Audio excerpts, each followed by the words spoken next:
नमस्कार मित्रों।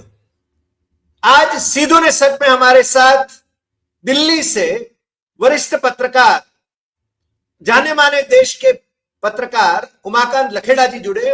लखेड़ा साहब, आपका स्वागत है सीधो ने सच में। और नमस्कार। लखेड़ा जी हमारे दर्शकों के लिए कोई नए पत्रकार मित्र तो है नहीं, भली बात ही हमारे दर्शक जानते हैं देश में विदेश में, और आप तथ्यों के आधार पर बात करते हैं। और बिहार चुनाव के बारे में हमने उनसे जो बात करी थी वो 100% सही साबित हुई। आपने जो कहा था इलेक्शन कमीशन क्या खेल करेगा, वो भी बराबर साबित हुआ। अब बात आज हमें करना है पश्चिम बंगाल की, और पश्चिम बंगाल में चुनाव होने को है। एसआईआर वहां पर करीब करीब, ममता दीदी के शब्दों में कहे तो 2 करोड़ मतदारों को मतदार सूचियों में से हटाना चाहती है, मतदाता सूची में से। और 58 लाख को तो ऑलरेडी ड्रॉप कर दिया है। 1.5 लाख मतदाताओं को उन्होंने नोटिस दिया है, जिसमें अमर्त्य सेन का भी नाम था, जो नोबेल प्राइज विनर। बाद में उनको लगा कि ये तो कुछ गड़बड़ हो जाएगी इंटरनेशनल लेवल पर, कि उनका नाम में कुछ स्पेलिंग में गड़बड़ थी, तो इलेक्शन कमीशन ने स्पष्टता कर दी कि वो तो उनके स्पेलिंग में गड़बड़ थी, तो बीएलओ वो कर देगा ठीक। बाकी की चीजों में बीएलओ नहीं करता है। तो कल परसों ईडी ने ममता बनर्जी, जो कि मुख्यमंत्री है और तृणमूल कांग्रेस की प्रभारी प्रमुख हैं, अध्यक्षा हैं, उनके जो एडवाइजर हैं और सोशल मीडिया के प्रभारी हैं, उन पर धावा बोला। और ये कैसे उल्टा पड़ रहा है, ये बात आज लखेड़ा साहब हमारे साथ करेंगे। लखेड़ा साहब, आपका फिर से एक बार स्वागत है। और पश्चिम बंगाल में होना क्या है, होगा क्या, क्योंकि संवेदनशील राज्य है, और जिस प्रकार से मोदी शाह लगे हुए हैं कि किसी भी हाल में हमें पश्चिम बंगाल में भाजपा की सरकार स्थापित करना है, तो ममता दीदी वर्सेस मोदी, खेल क्या है? लखेड़ा साहब जी, बहुत धन्यवाद हरी जी। डॉक्टर साहब, बहुत थैंक यू आपको और आपके दर्शकों को। और नए साल की शुभकामनाएं भी हैं सबको। और दूसरी बात यह है कि जो बंगाल का आपने जो टॉपिक आज किया, वो बहुत सामयिक है, बहुत रिलेवेंट टॉपिक है। और पूरा देश और दुनिया की नज़र बंगाल पे लगी जब बंगाल में 2 दिन पहले इतना बड़ा हंगामा हुआ और ईडी की रेड पड़ गई।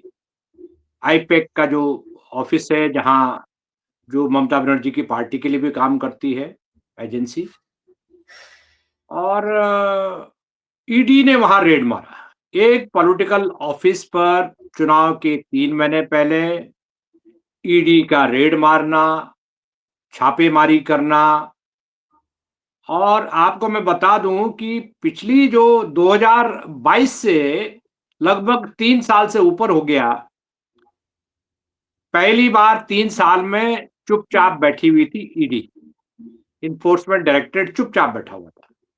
आरोप क्या है कि साहब, आपके पास इलीगल फंड्स, हवाला का फंड, नंबर 2 का पैसा, कोल माफिया का पैसा, ये आपने लिया है और आपके खातों में लिया है, आपके लोगों ने लिया है।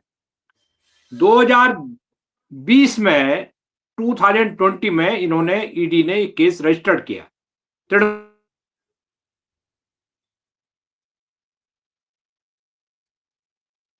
जी सर, आपकी आवाज जा रही है। लखेड़ा साहब, आप मुझे सुन रहे हैं? लखेड़ा साहब,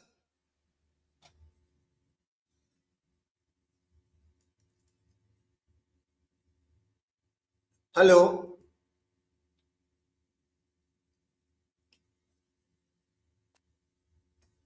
सर, क्या हो गया? हाँ, नहीं, वो बीच में थोड़ा व्यवधान आया था शायद, आपको मेरी आवाज नहीं सुनाई दे रही थी और आपकी मुझे नहीं सुनाई दे रही। नहीं नहीं नहीं सुना दे रही, नहीं सुना दे अभी रही थी। ठीक है, अभी ठीक है। अब बिल्कुल ठीक है, अब बिल्कुल ठीक है। हाँ, तो मैं जी। कंटिन्यू करूं? कंटिन्यू। हाँ, प्लीज प्लीज कंटिन्यू करिए।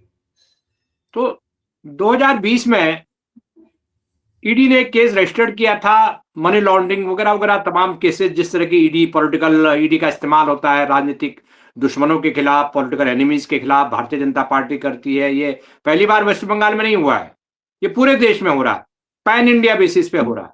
जहां जहां बीजेपी को लगता है चुनाव आने वाले हैं, वहां ये शुरुआत कर देती है, एजेंसी कर देती है। लेकिन मैं बहुत महत्वपूर्ण बात बताने वाला हूं आपको और आपके दर्शकों को कि पहली बार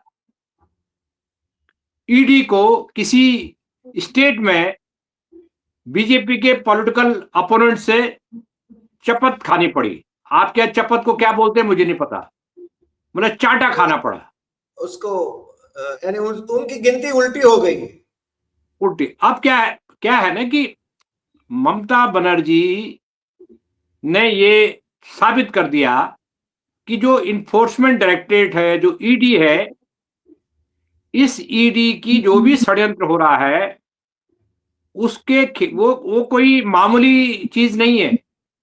उसके खिलाफ आपको पॉलिटिकल फाइट करना पड़ेगा, आपको राजनीतिक फाइट करना पड़ेगा। उनको ये लग गया, ममता बनर्जी ने पूरे बंगाल में और देश में ये दिखा दिया कि enforcement directorate Bharatiya Janata party का एक ब्रांच है, जी। ईडी भारतीय जनता पार्टी का ब्रांच है, उसके बिहाफ पे काम कर रहा है। तो जैसे कोई चीज एक एडवांस पार्टी होती है, इलेक्शन की एडवांस पार्टी। एक तो चुनाव आती है जिस दिन पोलिंग होता है, तो पोलिंग में पोलिंग पार्टी होती है जो ईवीएम मशीनों को लेके आती है। ये ईवीएम मशीनों के पहले वाली पार्टी है ईडी। सही बात है, सही बात है।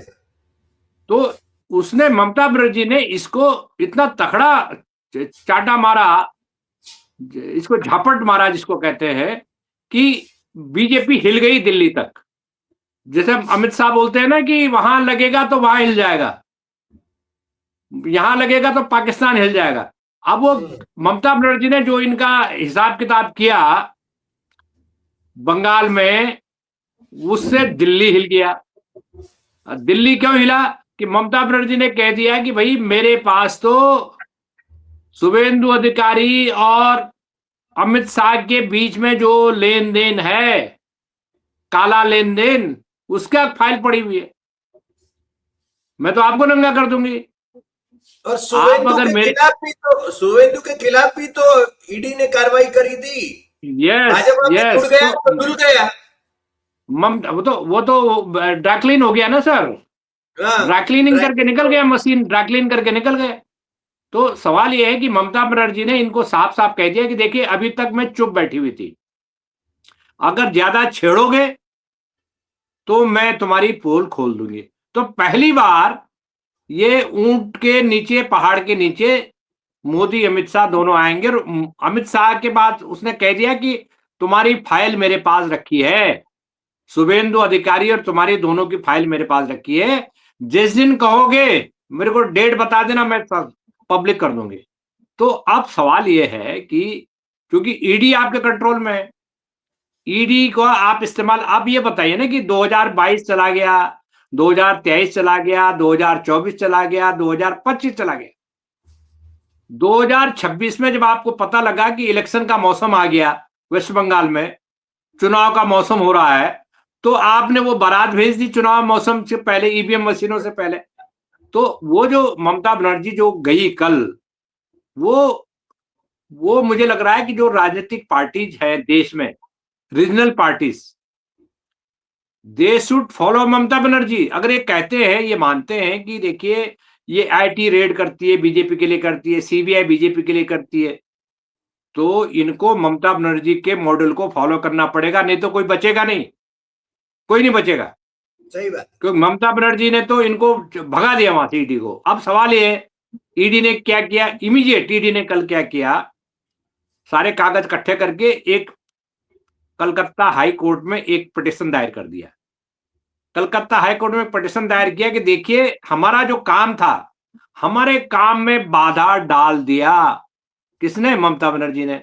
तो भाई साहब जब आप और मैं कहीं काम में बाधा डालेंगे तो हमको तो 2 मिनट में बंद कर देंगे, आपको मेरे को बंद कर देंगे। लेकिन ममता बनर्जी ने कहा कि आप बंद कर लो। अच्छा कल क्या है, जज भी घबरा गए जब हंगामा हुआ कोर्ट में, कोर्ट रूम इतना भरा हुआ था, तो जजों ने कहा भाई साहब हम कोई फैसला इसमें नहीं करने वाले हैं, हम कोई हियरिंग नहीं करने वाले हैं, क्योंकि जजों को यह पता लग गया कि अगर हमने जो जो ईडी की कंप्लेंट पर ममता बनर्जी के खिलाफ कोई एक्शन कर दिया तो फिर ये बंगाल जो है जल जाएगा। तो कुछ जजों ने भी तो सोचा कि इतना क्राउड तो कोर्ट रूम के अंदर आ गया, ये क्राउड जब कोर्ट रूम से बाहर निकलेगा तो ये पूरे स्टेट में क्या होगा क्या नहीं होगा, ये जज भी डर गए। जजों ने 1 हफ्ते तक अगली डेट टाल दी। अभी 1 हफ्ते में 14 वहां से तारीख तक। हाँ 1 हफ्ते बाद 4-6 दिन बाद यमुना, वहां जो बंगाल की खाड़ी है वहां पर कितना पानी गंगा का जाता है बह करके, अभी तो पता लगेगा 1 आध हफ्ते में क्या क्या होता है। तो ये जो घटनाक्रम है, ये घटनाक्रम बहुत ही मुझे लग रहा है कि बहुत महत्वपूर्ण है, देश की राजनीति का टर्निंग पॉइंट है, इतना कह सकते हैं। देश की राजनीति का टर्निंग पॉइंट आप इसको कहते हैं।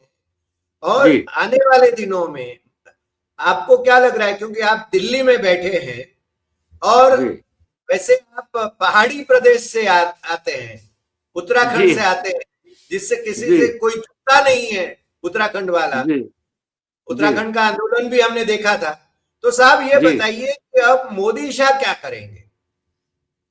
देखिए साहब, मोदी शाह को सबसे पहले तो ये बंगाल में इनको हार जो है, डिफीट एडवांस में मिल गई है। एक तो डिफीट होता काउंटिंग के बाद, एक तो डिफीट काउंटिंग में ईवीएम से जो काउंटिंग होती है उसके बाद डिफीट होती है, इनको चुनाव के पहले ही डिफीट मिल गई है। जी ये मतलब वो जो डिफीट चुनाव के बाद होने वाली है उससे बड़ी डिफीट है ये।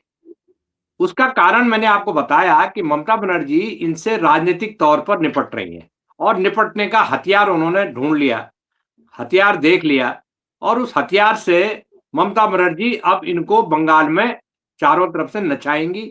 और इसका जो मैं बता रहा हूं कि अपोजिशन की पॉलिटिक्स के लिए ये बहुत बड़ा, मैं कहता हूं कि सीख मिल गई है, एक लेसन मिला है कि मोदी की जितनी एजेंसियां हैं जो काम कर रही हैं, जो एक्टिव्स हैं, इन सारी एजेंसियों के खिलाफ पॉलिटिकल लड़ाई लड़ना पड़ेगा, राजनीतिक लड़ाई लड़ना पड़ेगा। ये नहीं देखना पड़ेगा कि ये ईडी है, ये मैं फंसा देगी, अरे जेल चले जाओ।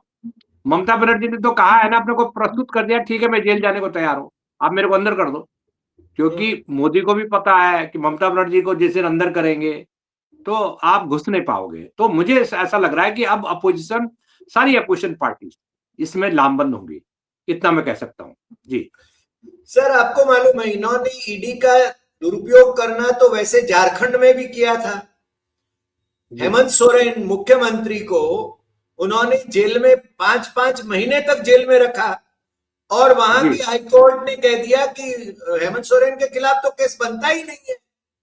बिल्कुल तो सही। ये ईडी का इस्तेमाल, और मेरे ख्याल से कोलकाता हाईकोर्ट में ईडी की ओर से ये भी आर्ग्यूमेंट दी गई कि सीबीआई भी इसका कोल स्कैंडल जो है ममता दीदी का, उस पर इंक्वायरी कर रही है। अब सीबीआई तो राज्य सरकार की परमिशन के बिना राज्य में कैसे दाखिल होती है, ये भी एक सवाल है। तो ये लगे हुए हैं। मगर आपने जिस प्रकार से कहा कि ये पॉलिटिकली डिफीट है मोदी शाह के लिए, तो क्या विधानसभा चुनाव जीतने में वो पीछे हट करेंगे? देखिए सर, ऐसा है कि ये जो झटका, जैसे मैंने बताया ना कि ममता को ये पता लग गया है कि ये जो ईडी है, इन्फोर्समेंट डायरेक्टरेट, बोर्ड तो ईडी का लगा हुआ है, लेकिन ये बेसिकली कंबल ओढ़ करके भारतीय जनता पार्टी का काम करने के लिए आया। कंबल ओढ़ लेते ना, कंबल ओढ़ के बाहर से सॉल ले लिया, तो बाहर से सॉल ले लिया ईडी का, अंदर भारतीय जनता पार्टी का काम कर रहे हैं। इसलिए कर रहे हैं कि देखिए ना कि 6 महीने पहले क्यों नहीं आए ईडी वाले, ये तो 2020 का केस रजिस्टर्ड है ना। 2022 में अभिषेक बनर्जी जो मेंबर ऑफ पार्लियामेंट है, ममता बनर्जी के नेफ्यू हैं, वो भतीजा है, उससे 2022 में पूछताछ किया ईडी ने, ये मनी लॉन्ड्रिंग वगैरह वगैरह, दुनिया भर का पैसा, तुम्हारे खातों में पैसा आया, ये आया वो आया, जी तो लंबी पूछताछ किया। अभिषेक बनर्जी ने पूछताछ जब हुआ तो पूरा सहयोग किया, भरपूर। उसके बाद अभिषेक बनर्जी ने कहा कि भाई तुमने मेरे से पूछताछ तो कर ली, अब ये बताइए कि मेरे खिलाफ जो आरोप है वो आरोप क्या, आरोप बता दीजिए आप। आज तक ये कोई आरोप साबित नहीं कर पाए। अभिषेक बनर्जी ने कहा पब्लिकली कि अगर मेरे खिलाफ जो आपने ईडी ने जो पूछताछ किया और मेरे खिलाफ जो आरोप लगाए गए हैं, अगर उसमें 5 पैसे का भी मेरे पर लेन देन का आरोप लगेगा तो मैं कोई भी कन्विक्शन होगा उसको भुगतने को तैयार हूं, कोई भी सजा के लिए तैयार। आज तक अगर है तो उसने तो खुद ही ऑफर किया था, मुझे सजा दो, जेल दो, फांसी दो। आज तक 2022 से लेकर के आज तक 22, 23, 4 साल हो गए, कहां हैं आप? क्यों सजा नहीं दिया आपने? बराबर। तो इनको ये लग रहा है कि ये जो है एक सजा, ये मतलब सजा तो इनके प्रूफ ही नहीं। आप प्रूफ करोगे ना। अगर अगर मनी का एक्सचेंज हुआ है, हवाला का पैसा, कोल माफिया का पैसा, नंबर 2 का पैसा, अगर कोई किसी पॉलिटिशियंस को उसका बेनिफिट हुआ है तो आप बताओ उसके बारे में कि इतना बेनिफिट हुआ, इतनी तारीख को आपके खाते में, या आपको कैश इस आदमी ने डिलीवर किया, इस घर पे किया, इस पते पे दिया, कुछ तो आप रखोगे ना। आज तक नहीं बताया। अब इनको लग गया कि इलेक्शन आने वाला है तो सीबीआई वो ईडी इन्फोर्समेंट डायरेक्टर को भेज दिया कि वहां उनके कागज जब्त कर लो। कागज जब्त, कागज का क्या मतलब? तो वो इलेक्शन का कामकाज देखते हैं। तो ममता बनर्जी का जो टीएमसी है उस पार्टी का सारा पॉलिटिकल कामकाज आईपैक देखती है। तो बराबर। उनके पास डेटाज है, वोटर के डेटाज है, वोटर के फोन नंबर है, वोटर के एड्रेस है, वोटर के आधार कार्ड नंबर है, वोटर कार्ड नंबर, सारा उम्मीदवारों का है, उम्मीदवारों का। भाई वो कोई धर्मशाला तो है नहीं। TMC is also doing politics, it is serving the people of West Bengal. इसमें तो कोई, वो कोई धर्मशाला थोड़ी है, कोई मठ तो है नहीं। वो भी अपने पॉलिटिकल स्ट्रेटजी बना रहा है। तो ये बेसिकली क्या करना चाहते थे, they wanted to break in circle the supply line of the TMC, ताकि टीएमसी की सारी लूपहोल मिल जाएंगी, सारा उनका अमृत आपके हाथ में लग जाएगा। उसके बाद टीएमसी के पास कोई रिकॉर्ड नहीं रहेगा, कोई डेटा नहीं रहेगा, तो टीएमसी फंक्शन ही नहीं कर पाएगी। नंबर दूसरी बात, जो बहुत इंपॉर्टेंट बात मैं बता रहा हूं, कि जो आईपीएक है, आईपीएक एक तो ममता का काम करती है, दूसरा ये तमिलनाडु में स्टालिन की जो पार्टी डीएमके है उसका भी काम करती है। तो इनको लगा कि आईपैक को यहां पकड़ेंगे, उसके बाद स्टालिन को पकड़ेंगे, एक 2 in 1 होता है ना, 2 in 1। तो ये ईडी का जो रेड है उससे 2 पर्पज सॉल्व हो जाएंगे। एक तो ममता का शिकंजा कसेंगे और एक डीएमके का शिकंजा कसेंगे, दोनों हमारे कब्जे में आ जाएंगे। जब दोनों हमारे कब्जे में आ जाएंगे तो इंडिया अलायंस के अपोजिशन के ये दोनों बड़े मेजर पार्टनर हैं। तो हम क्या करेंगे, उसके बाद क्या करेंगे, हम इनको कहेंगे इंडिया अलायंस जो टूट गया, फिर ये इनके साथ बार्गेन करेंगे, ममता के साथ बार्गेन करेंगे, डीएमके के साथ बार्गेन करेंगे, देखिए आपका ये लूपहोल हमें मिला हुआ है, तुम क्या करना चाहते हो हमें बताओ। तो सवाल ये है, कहानी ये है, पूरी कहानी ये है कि ये एक, जैसे मैंने बताया कि ममता बनर्जी ने रास्ता दिखा दिया है। ममता बनर्जी को छेड़ के इन्होंने बड़ा गलत काम किया है। ममता बनर्जी को छेड़ करके इन्होंने सुसाइड कर लिया है। ममता बनर्जी आज की तारीख में ये शेरनी की तरह, मैं कोई ममता बनर्जी से मेरा कोई परिचय नहीं है, मैं 4 बार बंगाल कवर करने गया election, I want to meet her at her residence for 10 minute in I think 2004। 4 minute का 4 मिनट 5 मिनट उन्होंने मेरे से बात की, कह रहा कि मैंने हेलीकॉप्टर रेडी है, मैं वहां जा रही हूँ, आप प्लीज शाम को 4 बजे आ जाइए और हम लोग डिटेल में बात करेंगे। मैंने कहा ठीक है। तो उनके जो राय है, उनके जो खास आदमी थे जो छोड़ के चले गए भाजपा में, फिर वापस आ गए, वो मेरे को लेके गए थे उनके घर, उनका जो कालीघाट जो घर है जहां पर उनका रेजिडेंस है ममता जी का, वहां लेके गए थे। कहानी ये अब ये हो रही है कि अब ये नई लड़ाई, जो ममता बनर्जी ने एक रास्ता पूरी अपोजिशन को दिखा दिया है। ममता बनर्जी ने ये दिखा दिया है कि बीजेपी से पॉलिटिकल फाइट करना पड़ेगा। ममता बनर्जी ने अपोजिशन की पार्टीज को ये बता दिया है कि भारतीय जनता पार्टी के साथ लड़ाई लड़ो, सड़कों पर आ जाओ। घरों के बाहर निकलो, ड्राइंग रूम से बाहर निकलो। आप ड्राइंग रूम के अंदर बैठ करके बीजेपी के जो षड्यंत्र है उससे आप नहीं लड़ सकते हैं। और ये जो ईडी, सीबीआई, इनकम टैक्स वगैरह वगैरह वगैरह, इससे आप सड़कों पर जब आप आ जाएंगे तो ये अपने आप बिलों में घुस जाएंगे। इतना मैं कह सकता हूँ जी। सर एक अंतिम सवाल, चूंकि जी आपने इलेक्शन कमीशन कई सालों तक कवर किया है जी और जी एसआईआर के मसले पर भी यही यानी उनका जो भतीजा है वो सीधा सीधा ज्ञानेश कुमार को चैलेंज कर रहा है, उनसे मिल रहा है, उनको सवाल कर रहा है, चैलेंज कर रहा है और ज्ञानेश कुमार कोई जवाब नहीं दे पा रहे हैं। इसको क्या कहेंगे? क्योंकि वहां वोटर्स लिस्ट में से वोट काटना चाहते हैं और करोड़ों की संख्या में काटना चाहते हैं, तो ये कैसे, क्या करेंगे? देखिए ऐसा है कि ममता बनर्जी और उनकी पार्टी, उनके मेंबर ऑफ पार्लियामेंट जिस तरह से दिल्ली की सड़कों पर उनको मतलब पूरा भिड़ गए मेंबर ऑफ पार्लियामेंट। मैं जानता हूं उनके मेंबर ऑफ पार्लियामेंट्स को जी पर्सनली, 2-3 को पर्सनली जानता हूं। वो उन्होंने दिल्ली में होम मिनिस्टर के ऑफिस में घुस गए, वहां लेट गए। कौन पार्टी का नेता लेटता है अपोजिशन का? मतलब उनको पता लग गया कि ये जो है इपिक सेंटर है, सारी बुराइयों की जड़ होम मिनिस्टर का ऑफिस है। अमित शाह का ऑफिस है। तो आप अमित शाह के ऑफिस में उन्होंने जो है उनकी नाक में दम कर दिया। नंबर 1 बात। नंबर 2 बात, आपने पूछा इलेक्शन कमीशन, आपने पूछा जो चीफ इलेक्शन कमीशन है ज्ञानेश कुमार, तो ज्ञानेश कुमार को भी बीजेपी टीएमसी ने, वो जो अभिषेक बनर्जी ने उसके मुंह पे बोला कि मिस्टर ज्ञानेश कुमार, ये अंगुली ये दिखाइए मत हमको, ये अंगुली नीचे कीजिए। तुम नॉमिनेटेड हो, तुमको नॉमिनेट किया ये मोदी ने, मैं नॉमिनेटेड नहीं हूं। 7 लाख वोटों से जीता हुआ हूं मैं 7 लाख वोट से जीत करके आया हूं। I am the people's representative in the real sense, you are not. Yes, आप भारतीय जनता पार्टी के, मतलब उनका लुब्बुलुआब, उन्होंने क्या कहा, मैं तो आई वॉज नॉट देयर, लेकिन उन्होंने साफ साफ जैसे मैं बता दिया ईडी को कि ईडी ने कंबल ओढ़ा हुआ है बाहर से ईडी का, लेकिन भीतर से बीजेपी है।